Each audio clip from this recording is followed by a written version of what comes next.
প্রেমিকের সাথে সাথ দিয়ে স্বামীকে হত্যা। খবরের কাগজটা টেবিলে নামিয়ে রাখল সন্দীপন। মানুষ কতটা নিচে নেমে গেছে ভাবলেই যেন তার রাগের মাত্রাটা বেড়ে যায়। চায়ের কাপে চুমুক দিতেই চিৎকার করে উঠলেন তিনি। পরিচারিকা মিনু ভয়ে ভয়ে দৌড়ে এসে বললেন, কিছু হয়েছে দাদাবাবু? সন্দীপন সেন রেগে বললেন, আবার আমার চায়ে চিনি দিয়েছ? কতবার না তোমায় বারণ করেছি, কাজে কোনো মন নেই দেখছি তোমার। মিনু চুপচাপ কাপটি নিয়ে গিয়ে আবার নতুন করে বিনা চিনিতে চা বানিয়ে নিয়ে এলো।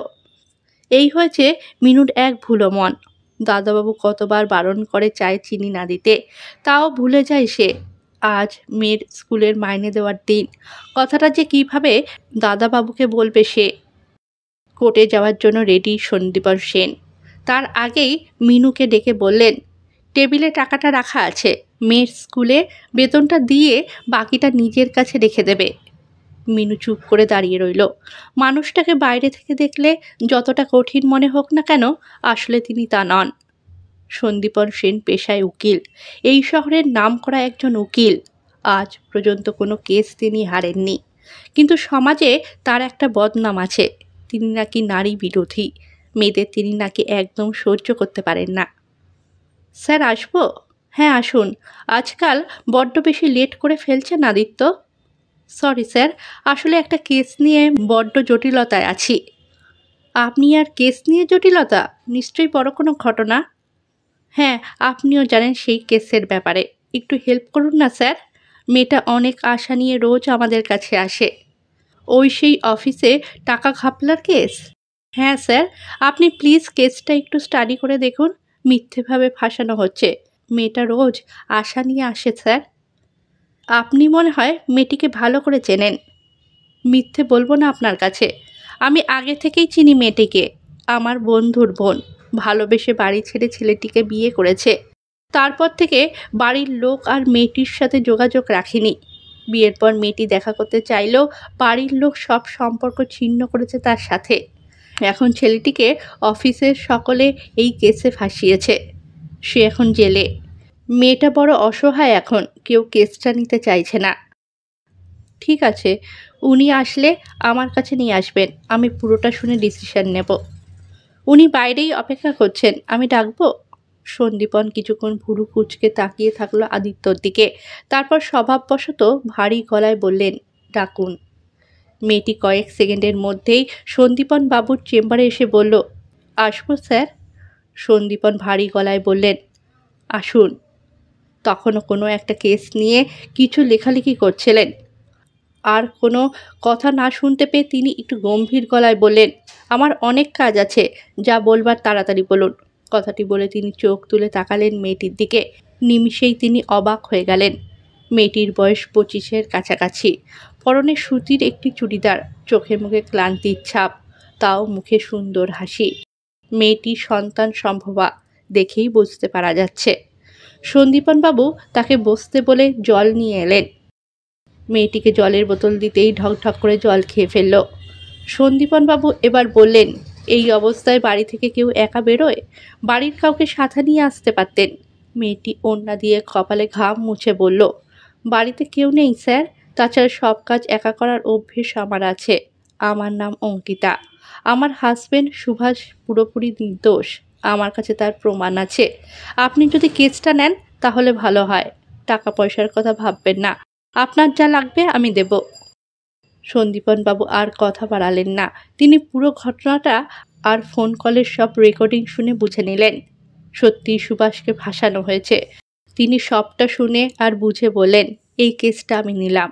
অঙ্কিতা হাঁপ ছেড়ে বাঁচল। ব্যাগ থেকে টাকাটা বের করে সন্দীপনবাবুকে দিয়ে বললেন, আদিত্যদার সাথে আগে কথা হয়েছিল আমার টাকার ব্যাপারে, পুরোটাই দিয়ে দিলাম। সন্দীপনবাবু অবাক হয়ে জিজ্ঞাসা করলেন, এত টাকা আপনি পেলেন কি করে? আপনি তো বললেন আপনার হাজবেন্ড ছাড়া আর কেউ নেই। অঙ্কিতা বলল, কিছুটা সেভিংস আর কিছুটা আমার গয়না বিক্রি করে বের করলাম। সন্দীপনবাবু অঙ্কিতার দিকে তাকিয়ে থাকলেন কিছুক্ষণ।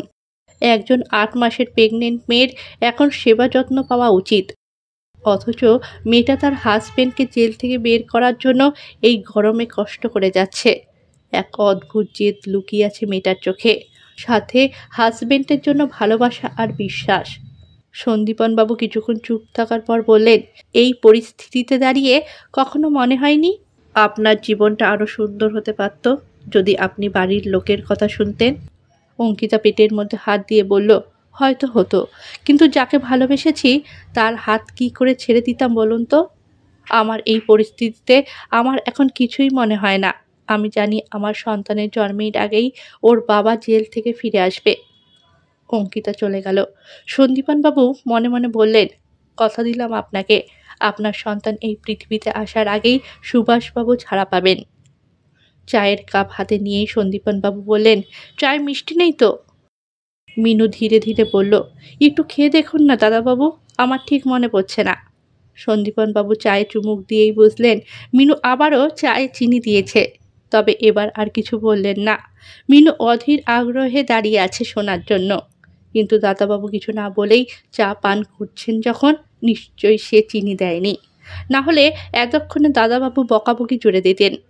মিনু রান্নাঘরে যাবার জন্য পিছু ঘুরতেই সন্দীপনবাবু বললেন, মেয়ের স্কুলের বেতনটা দিয়েছ?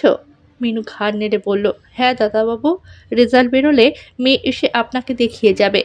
আর হ্যাঁ, বাকি টাকাটা আপনার টেবিলে রেখে দিয়েছি, আমার এখন দরকার নেই। আপনি আমার মেয়ের পড়ার খরচ দেন, প্রতি মাসে আমাকেও বাড়ির কাজ করার জন্য বেতন দেন, আমার আর কি চাই বলুন?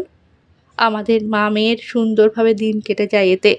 আর কিছু যদি দরকার হয় তখন না হয় আপনাকে বলবো। মিনু চলে গেল রান্নাঘরে। মিষ্টি চা পছন্দ নয় সন্দীপনবাবুর, তাও আজ এই নিয়ে মিনুকে কিছু বললেন না তিনি। সকালে একবার এটা নিয়ে বকেছেন তিনি। অল্প বয়সে স্বামীকে হারানোর পর মেয়েটা পথে বসে গিয়েছিল। স্বামী থাকা অবস্থাতেও তার যে সচ্ছল অবস্থা ছিল তা নয়। প্রতিদিন স্বামী মাতাল হয়ে ঘরে ফিরত, এই মদই একদিন শেষ করে দিল তাকে। সেই সময় সন্দীপনবাবু মিনুকে টাকা দিয়ে উপকার করতে গেলে মিনু বলেছিল, দাদাবাবু আপনার ঘরে একটা কাজ দেবেন, আমি রান্না বান্না করব আর ঘর পরিষ্কার রাখবো, আমার মেয়েটাকে যে বড় করতে হবে। সেদিন মিনুর চোখে যে জেদ আর আত্মবিশ্বাস দেখেছিলেন তিনি, আজ তা অঙ্কিতার চোখে দেখতে পেয়েছেন। মেয়েরা অসহায় নয়, চাইলে মেয়েরা সব করতে পারে। নিজের পায়ের তলার মাটিকে নিজেকে শক্ত করতে হয়। অভাবের মধ্যেও যারা জেতার স্বপ্ন দেখেন তারা নিশ্চয়ই জয়ী হন। সফলতার কোনো শর্টকাট নেই, শুধু পরিশ্রম আর নিজের প্রতি আত্মবিশ্বাস। আরও একটু অতীতের পাতা উল্টে দেখলেন সন্দীপনবাবু। শ্রেয়া তার হাত ছেড়ে দিয়ে বাবা মায়ের পছন্দ করা ছেলেকে বিয়ে করেছিল। তখন সন্দীপনবাবু নিজেকে সেইভাবে প্রতিষ্ঠিত করতে পারেননি। সময় চেয়েছিলেন শ্রেয়ার কাছে, কিন্তু শ্রেয়ার মনে হয়েছিল সন্দীপনবাবুর চেয়ে বাবা মায়ের পছন্দ করা ব্যবসায়ী পাত্র ভালো। শ্রেয়ার জীবনে অপশন ছিল, শ্রেয়া তাই বেছে নিয়েছিল। এই রকমই কিছু কারণের জন্য সন্দীপনবাবু মেয়েদের এড়িয়ে চলেন, অথচ যে মেয়ের মধ্যে কিছু করার জেদ দেখতে পান তাকে যথাসাধ্য সাহায্য করার চেষ্টা করেন। কয়েক মাস পর অঙ্কিতার দেওয়া টাকাগুলো একটা খামে ভরলেন, তারপর গাড়ি করে আদিত্যকে নিয়ে পৌঁছে গেলেন অঙ্কিতা সুভাষের বাড়িতে। বাড়ির সামনেটা সামান্য ফুল দিয়ে সাজানো, আজ তাদের ছেলের মুখে ভাত। বাড়িতে ঢুকতেই দেখলেন ভিতরে অঙ্কিতা, সুভাষ আর তাদের ছেলে ছাড়া আর কেউ নেই। সন্দীপনবাবু একটু অবাক হয়ে বললেন, আর কাউকে দেখছি না যে? আদিত্য একটু অবাক হলো। অঙ্কিতা বলল, খারাপ সময় আপনারা দুজন ছাড়া আর কেউ পাশে ছিল না, তাই আজ ভালো সময় আপনাদের দুজনকে সাথে রাখতে চাই। আমাদের ছেলেকে আপনারা মুখে ভাত দেবেন, মনে করবেন আপনারা ওর মামা। সন্দীপনবাবু নিজের ইমোশন কন্ট্রোল করার চেষ্টা করলেন, তবুও চোখের জল বাধা মানল না। অঙ্কিতা আবারও বলল, আপনারা ছিলেন বলেই সুভাষকে ছাড়াতে পেরেছি। একটা খারাপ সময় পার করে ভালো সময় ফিরে এসেছি। মুখে ভাতের অনুষ্ঠান সুন্দরভাবে পার হলো। তারপর সন্দীপনবাবু ফেরার সময় টাকা ভরা খামটা অঙ্কিতার হাতে দিলেন। অঙ্কিতা একটু অবাক হয়ে জানতে চাইল, এটা কি?